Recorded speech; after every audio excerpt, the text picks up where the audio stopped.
Well, a very warm welcome, and now is time for my Sunday sermon.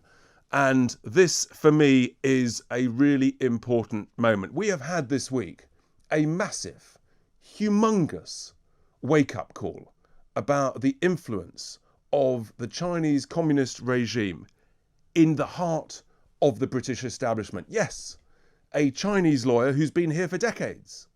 Professional lady, turns out she's a spy. It also turns out she's rather close to MPs and lords and politicians and the establishment. Yes, she's been donating huge sums to an MP in the Labour Party. She's previously donated money to someone in the Lib Dems. But let's just take a stage back. Imagine you're a key leader in the Chinese communist regime, part of the top leadership team, and you design a sort of two-part strategy, made in China and controlled by China. And you're taking, you see, a 50-year view, not a 5-year view like these democracies that have elections and things like that. No. You're taking a 50-year view, and you want as much as possible to be controlled by China. So you've got their Belt and Road Initiative, controlling rare earth resources in parts of Africa. But you also want to have massive influence in the decadent Western nations that spend their time talking about woke issues. And of course, the truth is, you don't want conflict, you want control, and you want to win the competition to become the biggest superpower. And we shouldn't be surprised. I mean, for decades, I've seen it in business. Chinese companies had a long track record of stealing intellectual property. They very often viewed joint venture partners from the West as the nearest, most foolish person to steal things from.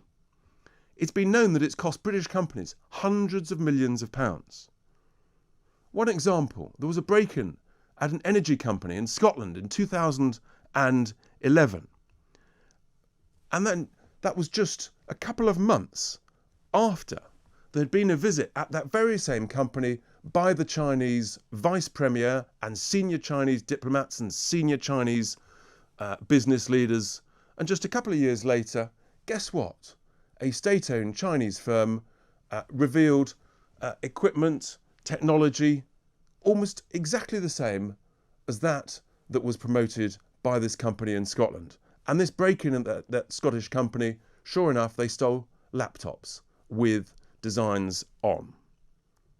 But of course, maybe China didn't want a sort of James Bond-like spy jumping in from the roof lights or coming in the back door. Why would you bother doing that when actually you can come in the front door, which courteously is held wide open by some useful idiots of the British establishment, smartly educated at posh, expensive schools where you seem to be taught that you know everything and that perhaps rules don't apply to you. And it seems that all you have to do to get in with the British establishment is to bring a suitcase full, not of booze, but of cash, and just throw it around a few naive, greedy folk, whether they be from the city or politicians. I mean, just imagine dreaming as a Chinese leader of openly influencing the three main political parties of a Western nation. I mean, so we've got this week the news that Barry Gardiner, Labour MP, he's received over £500,000 in donations to his office.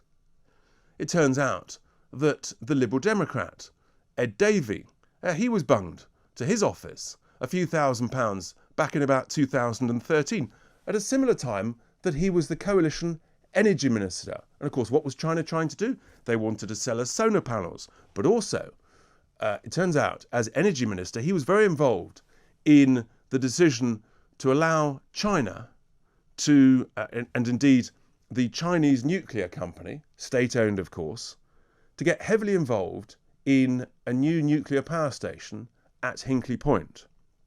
And this was welcomed by our Prime Minister, David Cameron, and Chancellor George Osborne.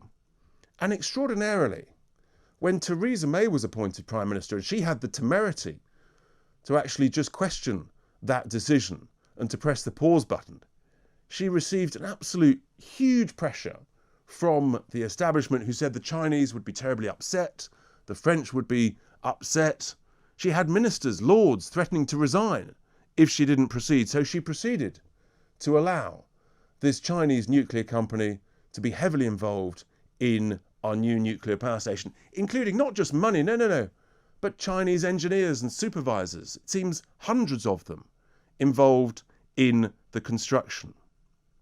Unbelievable. And it appears that the United Kingdom is the only Western nation to allow the Chinese regime into our nuclear program, a nuclear project.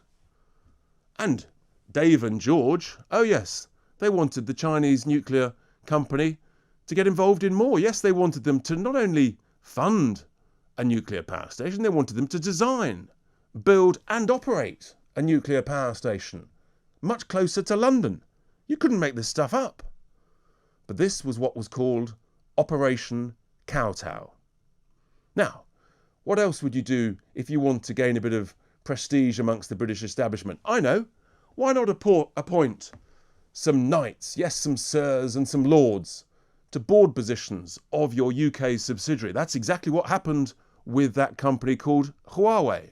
Yes, which sells telecom infrastructure equipment.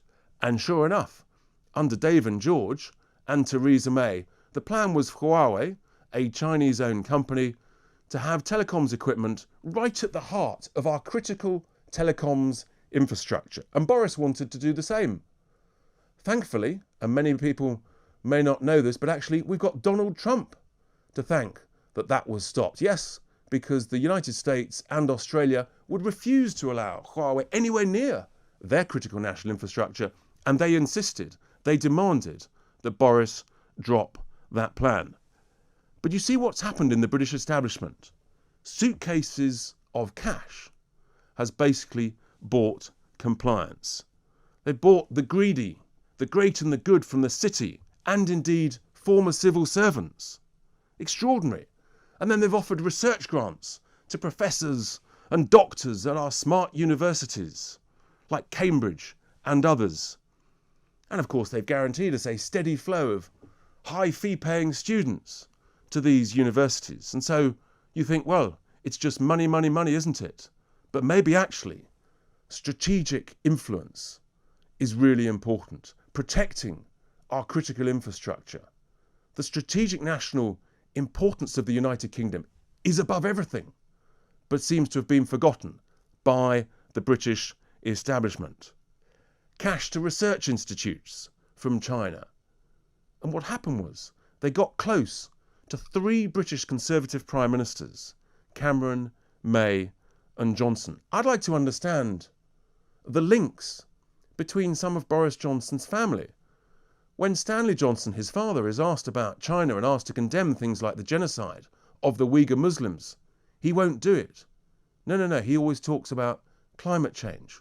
What are the ties between Boris Johnson's family and the Chinese regime? We should know these questions. It's important. It's at the heart of the British establishment. They've bought up huge chunks. Chinese companies have bought huge chunks of critical national infrastructure. They're the biggest single owner of our utility companies, and I think that's wrong. It's not allowed in the US. It's not allowed in France. And yet, when someone might have the temerity to stand up and criticise them, well, then things happen, don't we? I mean, we've had 5 Tory MPs last year were sanctioned by China for having the temerity to ask questions. I'll be speaking to one later this hour. When I stood up at a dinner for about 60 senior business folk a couple of months back in the centre of London, and I said that we shouldn't allow Chinese companies to own critical national infrastructure, well, guess what? There were some very senior figures from a very large British bank, from their Asian subsidiaries. These are senior directors. They went absolutely nuts.